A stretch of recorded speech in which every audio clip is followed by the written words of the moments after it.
ही योजना किंवा हे जे निधी आहे तो आम्हाला अजितदादांनी दिला अशा पद्धतीचे जाहिराती समोर येत आहेत। तर त्यावरून थोडं आपण एक गोष्ट समजली पाहिजे की ज्या जाहिरातीबद्दल तुम्ही म्हणताय तो एक व्हिडिओ आहे जो पार्टीच्या सोशल मीडियाच्या पेजवर शेअर करण्यात आलेला होता। ते कुठल्याही न्यूज चॅनलवरती ऍड आलेली नाहीये। न्यूज चॅनल्सनी ती पार्टीच्या पेजवरून ती ऍड त्या ठिकाणी प्रसिद्ध केलेली आहे। शेवटी प्रत्येक जण ज्या वेळेला आपापल्या पद्धतीनं योजनेचा प्रसार करत असतात, प्रसिद्धी करत असतात, त्या वेळेला आज अजितदादांनी तो अर्थसंकल्प मांडला। अर्थसंकल्पामध्ये त्यांनी ती योजना घोषित केली। त्या योजनेचं जी संकल्पना आहे ही राज्याचे मुख्यमंत्री एकनाथजी शिंदे साहेब, फडणवीस साहेब आणि अजितदादा या तिघांचीही मिळून त्या ठिकाणी आहे। विभाग म्हणून आम्ही ती जी योजना आहे ती अतिशय यशस्वीपणे राबवण्याचा प्रयत्न करत आहोत। मधल्या कालावधीमध्ये फडणवीस साहेबांच्या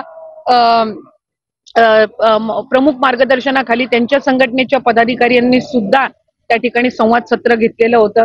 त्याच्यामध्ये देवाभाऊ असा त्यांचा उल्लेख करून त्या ठिकाणी सगळ्या त्यांच्या पक्षाच्या कार्यकर्त्या असतील, माता भगिनींनी त्यांना संबोधित केलं। एकनाथजी शिंदे साहेब बऱ्याचशा ठिकाणी रक्षाबंधन पासूनच महिलांसोबत संवाद साधत आहेत। दादांची सुद्धा जनसन्मान यात्रा सुरू आहे, तिथं सुद्धा त्यांना माता भगिनी मोठ्या संख्येने भेटतायत आणि त्यांचे आभार मानतायत। त्याच्यामुळे महायुतीच्या सरकारने जी ही योजना सुरू केलेली आहे या योजनेला महिलांचा अधिकरित्या प्रतिसाद मिळत आहे आणि राज्याचे मुख्यमंत्री, दोन्ही उपमुख्यमंत्री आपापल्या पद्धतीनं अधिकाधिक प्रभावीपणे ही योजना कशी लोकांपर्यंत पोहोचेल, माता भगिनींपर्यंत पोहोचेल याचा प्रयत्न करत आहेत। महत्वाकांक्षी योजना आहे आणि तिन्ही पक्ष वेगवेगळे श्रेय घेण्याचा प्रयत्न करत आहेत।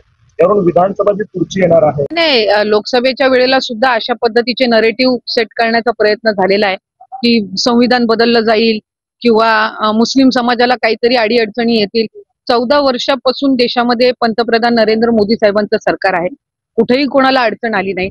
आपलं संविधान डॉक्टर बाबासाहेब आंबेडकरांनी जे आपल्याला दिलेलं आहे ते इतकं भक्कम आहे की ते कोण बदलू शकत नाही, कोणाची मानसिकताही नाही ते बदलण्याचा। त्यामुळे त्यांना असं वाटतंय की लोकसभेला आपण तो मुद्दा चालवला, आता विधानसभेला छत्रपती शिवाजी महाराजांचं नाव घेऊन काहीतरी नरेटिव्ह सेट करायचा, असा हा केविळवाणा प्रयत्न चालू आहे।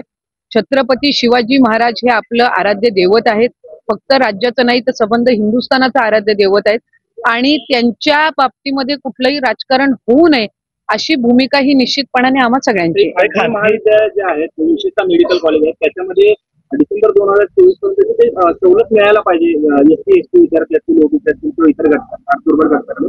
तर तो जीआर किंवा तो निर्णय, तो शासन निर्णय न झाल्यामुळे त्यांना लाखो रुपये फी जी आहे ती आता भरावी लागते आणि कुठेतरी विद्यार्थ्यांची क्रीडा तरीपत होते, पालकांची क्रीडा तरीपत। खरं तर माझी खात्री आहे की वैद्यकीय शिक्षण विभाग जो आहे, मेडिकल कॉलेज ज्या विभागाशी निगडीत आहेत ते मंत्री महोदय हसन मुश्रीफ साहेब या संदर्भातला लवकरच निर्णय घेतील। कुठल्याही विद्यार्थ्यांचं नुकसान होणार नाही, शैक्षणिक असो आर्थिक असो याची खबरदारी निश्चितपणाने त्यांच्याकडून घेतली जाईल।